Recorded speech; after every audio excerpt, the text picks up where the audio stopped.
오늘 말씀의 제목은 나는 부자 청년인가 라는 제목입니다. 본문은 마태복음 19장 19절로 22절입니다. 내 부모를 공경하라. 내 이웃을 내 자신과 같이 사랑하라 하신 것이니라. 그 청년이 이르되 이 모든 것을 내가 지키었사온데 아직도 무엇이 부족하니이까. 예수께서 이르시되 내가 온전하고자 할진대 가서 내 소유를 팔아 가난한 자들에게 주라. 그리하면 하늘에서 보화가 내게 있으리라. 그리고 와서 나를 따르라 하시니 그 청년이 재물이 많음으로 이 말씀을 듣고 근심하며 가니라. 아멘. 오늘은 부자 청년에 대한 말씀을 자세히 상고해 보도록 하겠습니다. 같은 내용이 마가복음과 누가복음에도 나옵니다. 마가복음에는 부자 청년을 한 사람으로 표현을 했고 누가복음에는 큰 부자 관리로 표현을 했습니다. 성경에서의 재물은 어떤 것을 재물이라고 할까요? 예수님께서 재물이 많은 청년에게 내 소유를 팔아 가난한 자들에게 주라 이렇게 말씀을 하자 청년이 재물이 많음으로 근심하며 갔다라고 사건이 전개되고 있습니다. 성경에서의 부자, 재물이 많은 청년에 대한 그 청년에 대한 소유에 대한 내용은 전혀 없습니다. 건물을 몇 채 소유했는지, 땅을 몇만 평 소유했는지, 현금을 수십억을 가지고 있는지에 대한 언급이 전혀 없습니다. 다만 부자 청년으로만 기록을 하고 있습니다. 그러므로 실제 재물이 아니다라고 보아야 하는 것입니다. 왜냐하면 성경은 진리이기 때문입니다. 애매모호하게 인간적인 사고로 성경을 해석하면 이 청년처럼 근심하며 신앙생활을 할 수밖에 없는 것입니다. 성경에서의 부자, 재물의 의미를 알아보도록 하겠습니다. 본문 19절부터 보겠습니다. 내 부모를 공경하라. 내 이웃을 내 자신과 같이 사랑하라 하신 것이니라. 오늘 본문은 예수님께서 부자 청년에게 부모 공경하고 이웃을 사랑하라 이렇게 말씀을 합니다. 과연 그 부자 청년이 부모를 공경하지 않고 이웃을 사랑하지 않았기 때문에 이렇게 말씀을 하는 것일까요? 성경은 다 비유입니다. 성경에서의 내 부모는 어떤 것을 부모라고 할까요? 여기 공경하라는 높이 평가하다, 가치를 두다 이런 뜻이 있습니다. 성경에서의 부모는 마태복음 12장 50절 누구든지 하늘에 계신 내 아버지의 뜻대로 하는 자가 내 형제요 자매요 어머니이니라 하시더라. 즉 말씀의 영적 부모를 뜻하기도 합니다. 오늘날 내가 너를 낳았도다. 즉 영적 부모 예수 그리스도 말씀을 완전히 가지고 있어 우리에게 삶으로 표현하고 전해주는 사람, 즉 예수 그리스도입니다. 그 예수 그리스도를 높이 평가하고 가치를 두어라 라고 말씀하고 있습니다. 여기 내 이웃을 내 자신과 같이 사랑하다 이렇게 말씀을 했는데요. 이 이웃도 어떤 것을 이웃이라고 하냐면 강도 만난 자에게 예수 그리스도의 말씀의 옷을 입혀주는 것, 이것이 바로 이웃사랑의 실천인 것입니다. 즉 선한 사마리아인이 했던 것입니다. 오늘 본문은 영적 이야기를 하는데 부자 청년은 육적으로 이해할 수밖에 없었습니다. 왜냐하면 아직 율법에서 벗어나지 못했기 때문입니다. 그러나 영을 이해하면 육적으로 보이는 부모나 이웃도 완전히 사랑할 수가 있는 것입니다. 본문 20절입니다. 그 청년이 이르되 이 모든 것을 내가 지키었사온즉 아직도 무엇이 부족하니까 이렇게 말씀하고 있습니다. 내가 지켰다. 근데 무엇이 부족하냐라는 것입니다. 내가 지켰다는 것이죠. 율법은요. 내가 최선을 다해서 지켰다 하더라도 100가지 중에서 한 가지만 율법을 어겼다고 하면 그것은 율법을 어긴 것이고 죄를 지은 것이다 라고 볼 수 있습니다. 그러므로 율법은 100%다 지킬 수가 없는 것입니다. 이 청년은 율법을 벗어나지 못한 상태를 의미합니다.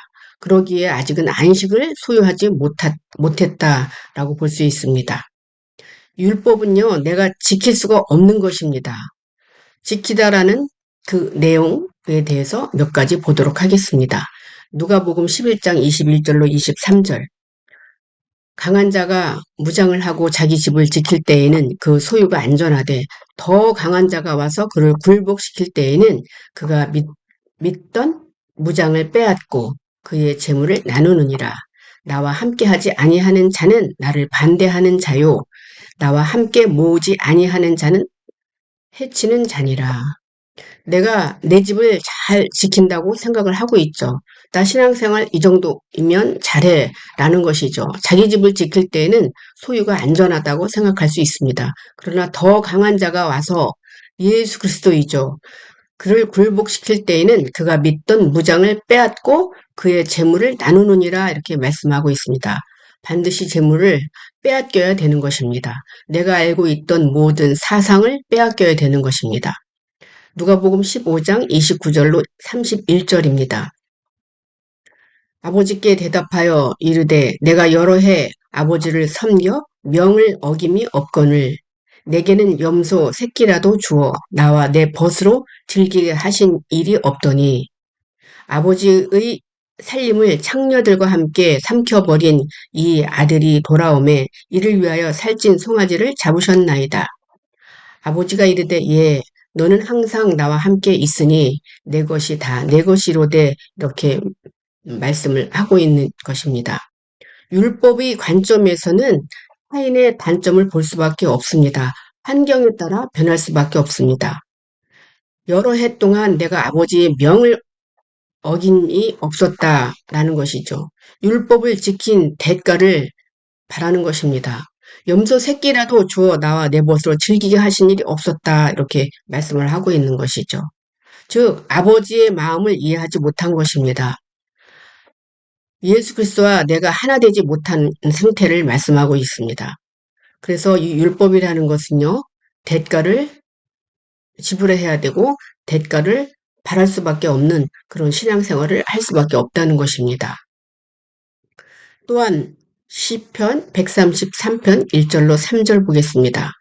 보라 형제가 연합하여 동거하며 어찌 그리 선하고 아름다운고 머리에 있는 보배로운 기름이 수염 곧 아론의 수염에 흘러서 그의 옷깃까지 내림 같고 헐몬의 이슬이 시온이 산들에 내림 같도다. 거기서 여호와께서 복을 명령하셨나니 곧 영생이로다. 형제와 연합한 것이 너무 아름답다고 말씀하고 있습니다. 예수 그리스도는 우리의 맞이이고요. 우리는 차자입니다. 우리가 형제가 연합해야 되는 것입니다. 예수 그리스도와 내가 하나 되는 것입니다. 그래야지만이 우리가 율법에서 벗어날 수가 있는 것입니다. 이 청년은 내가 율법을 다 지켰다 이렇게 말씀을 했습니다. 우리는 율법에서 벗어나야 하는 것입니다.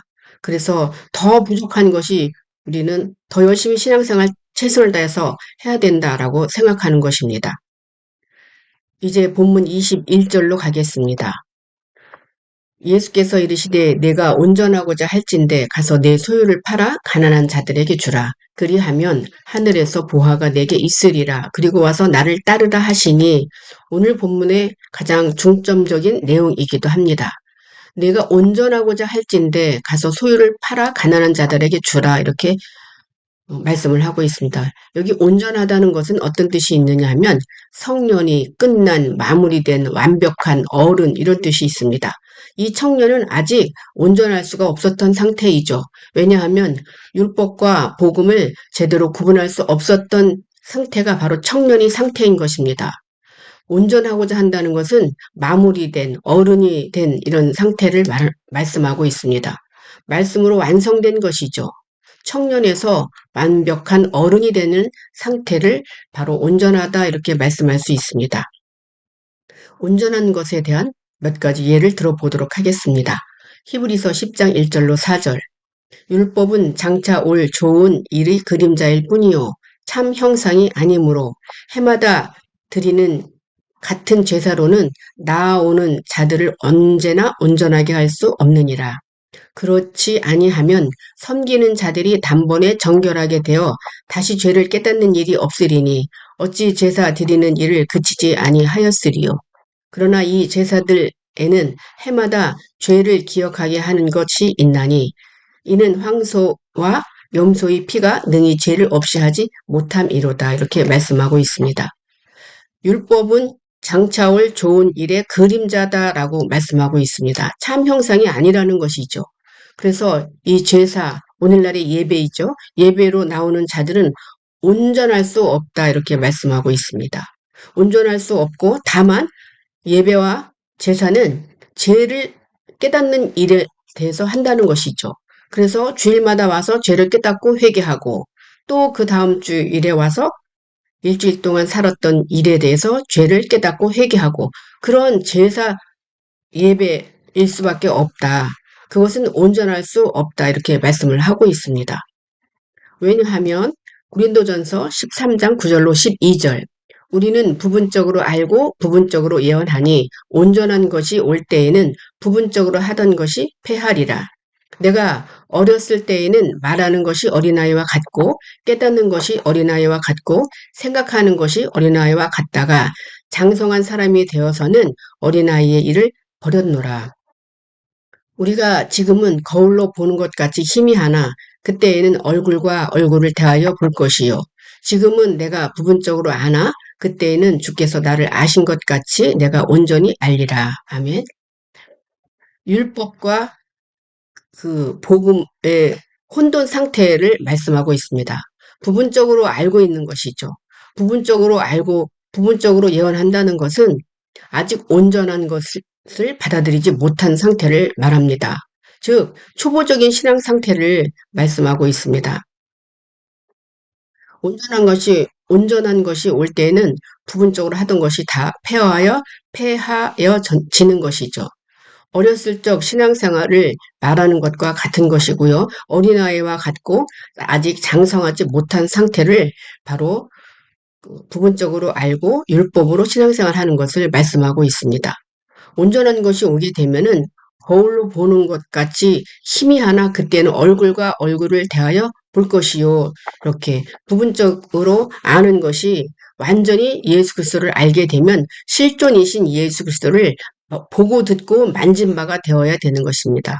즉, 내 자신이 예수 그리스도화가 되어야 되고 복음화가 되어야 된다. 이렇게 말씀할 수 있습니다. 이제 온전한 것에 대해서 더 보겠습니다. 에베소서 4장 13절. 우리가 다 하나님의 아들을 믿는 것과 아는 일에 하나가 되어 온전한 사람을 이루어 그리스도의 장성한 분량이 충만한 데까지 이르리니 온전하다는 것은 예수 그리스도의 장성한 분량이 내 안에 이루어지는 것을 말씀하고 있습니다. 요한복음 4장 34절 예수께서 이르시되 나의 양식은 나를 보내신 이의 뜻을 행하며 그의 일을 온전히 이루는 것이니라. 하나님의 뜻을 행한다는 것이죠. 그것은 양식을 먹고 양식을 온전히 나눠주는 것을 말씀하고 있습니다. 또한 온전한 그 이유가 있습니다. 온전한 것이 내게 와야 될 이유입니다. 요한복음 17장 23절 곧 내가 그들 안에 있고 아버지께서 내 안에 계시어 그들로 온전함을 이루어 하나가 되게 하려 함은 아버지께서 나를 보내신 것과 또 나를 사랑하심 같이 그들도 사랑하신 것을 세상으로 알게 하려 함이로다. 함이로소이다. 아멘. 우리는 온전해야 될 이유는 예수 그리스도와 아버지와 내가 하나가 되어서 이 세상으로 알게 하기 위해서 우리는 온전해야 된다. 이렇게 말씀하고 있습니다. 부자 청년에게 온전하려면 소유를 팔아 나눠주라, 가난한 자에게 나눠주라 이렇게 말씀을 하고 있습니다. 여기 소유를 팔아는 물물 교환을 말씀하는 뜻이 있습니다. 이 소유라는 것은 나를 지배했던 모든 것입니다. 이 소유라는 뜻에는 어떤 뜻이 있느냐 하면 마지막 어근을 가면 시작하다, 시도하다, 우두머리가 되다라는 뜻이 있고요. 우두머리가 되다, 인도하다라는 두 단어의 합성어입니다. 소유는 반드시 팔아야 되는 것입니다. 그리고 그것 없는 자들에게 율법도 없는 자들에게 나눠주어야 되는 것입니다. 누가복음 14장 33절 이와 같이 너희 중에 누구든지 자기의 모든 소유를 버리지 아니하면 능히 내 제자가 되지 못하리라 이렇게 말씀하고 있습니다. 모든 소유를 버리라는 것입니다. 마태복음 13장 45절로 46절 같은 내용입니다. 또 천국은 마치 좋은 진주를 구하는 장사와 같으니 극히 값진 진주 하나를 발견함에 가서 자기 소유를 다 팔아 그 진주를 사느니라 이렇게 말씀하고 있습니다. 내 소유를 팔아야만이 진주를 살 수 있습니다. 완전한 말씀이신 예수 그리스도를 사는 것을 바로 진주를 산다 이렇게 말씀하고 있습니다. 이것에 대해서 실천을 한 사람이 있습니다. 소유, 모든 재물, 알고 있던 구약에서 알고 있던 모든 사상을 배설물로 여겼던 사람이 바로 사울에서 바울로 변한 사람입니다. 갈라디아서 1장 11절로 14절. 형제들아 내가 너희에게 알게 하노니 내가 전한 복음은 사람의 뜻을 따라 된 것이 아니니라. 이는 내가 사람에게서 받은 것도 아니요 배운 것도 아니요 오직 예수 그리스도의 계시로 말미암은 것이라. 내가 이전에 유대교에 있을 때에 행한 일을 너희가 들었거니와 하나님의 교회를 심히 박해하여 멸하고 내가 내 동족 중 여러 연갑자보다 유대교를 지나치게 믿어 내 조상의 전통에 대하여 더욱 열심히 있었으나 여기 있었으나가 소유와 같은 단어입니다. 사도 바울은 조상의 전통에 대하여 최선을 다해서 열심히 신앙생활을 했던 사람, 종교생활을 했던 사람입니다. 그러나 그 모든 소유, 재산, 재물 이런 모든 것들을 다 배설물로 여기고 팔고 예수 그리스도를 받아들였던 사람이 바로 사도 바울이 된 것입니다. 본문 22절입니다. 그 청년이 재물이 많음으로 이 말씀을 듣고 근심하며 가니라 이렇게 말씀하고 있습니다. 성경에서는 재물은 우리가 생각하는 육적인 세상에서 생각하는 육적인 재물이 아닌 것입니다. 재물이 많은 그 부자에 대해서 보겠습니다. 잠언 10장 15절 부자의 재물은 그의 견고한 성이요 가난한 자의 궁핍은 그의 멸망이니라. 성경에서의 부자는 나의 사고로 변하지 않는 나의 사고에서 예수 그리스도의 사고로 변하지 않는 사람을 성경에서는 부자의 재물이다 이렇게 말씀할 수 있습니다. 견고한 성, 고집, 불통이죠. 아집으로 변하지 않는 그 사고 방식을 말합니다. 잠언 14장 24절 지혜로운 자의 재물은 그의 면류관이요 미련한 자의 소유는 다만 미련한 것이니라. 완전한 지혜, 예수 그리스도의 재물은 면류관이다 그래요. 예수 그리스도의 지혜가 나의 면류관이 되어야 되는 것입니다. 마태복음 19장 29절 또 내 이름을 위하여 집이나 형제나 자매나 부모나 자식이나 전토를 벌인 자마다 여러 배를 받고 또 영생을 상속하리라. 아멘. 하나님의 뜻으로 맺어진 관계가 아닌 잘못된 육적으로 맺어진 모든 그 형제, 자매, 부모, 자식 이런 것을 다 버리라는 것이죠. 전토를 벌인 자마다 여러 배를 받는다는 것은 전토는 마음밭을 이야기합니다. 잘못된 씨가 뿌려져 있는 마음밭을 모두 버려야만이 영생이신 예수 그리스도를 상속할 수 있는 것입니다. 예수님께서는 청년에게 재물 소유를 팔으라고 말씀했습니다. 그동안 알고 있던 율법, 전통, 교리, 날, 달, 절기로 지켰던 구약으로부터 지켰던 모든 종교 행위를 버리고 영생인 진리, 복음을 받아들이기를 바라는 마음으로 간절한 마음으로 대화를 했던 것입니다. 오늘 나와 예수 그리스도의 대화로 생각을 해야 되는 것입니다. 결론을 보겠습니다. 재물이 많은 청년은 예수 그리스도의 영적 대화를 육적 대화로 받아들였기 때문에 부자 청년의 결론은 영생 천국을 소유할 수가 없었던 것입니다. 이 재물이 많은 청년은 과연 누구일까요? 성경은 1대1 관계로 내게 주신 말씀으로 받아들여야 합니다.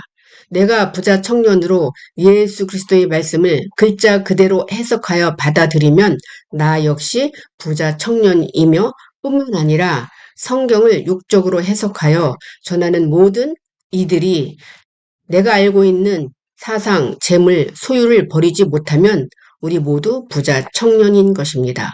우리 모두가 부자 청년에서 벗어나려면 지금 이 시간 내가 소유했던 재물, 전토, 욕심, 이런 모든 욕적 사고를 버려야 하는 것입니다.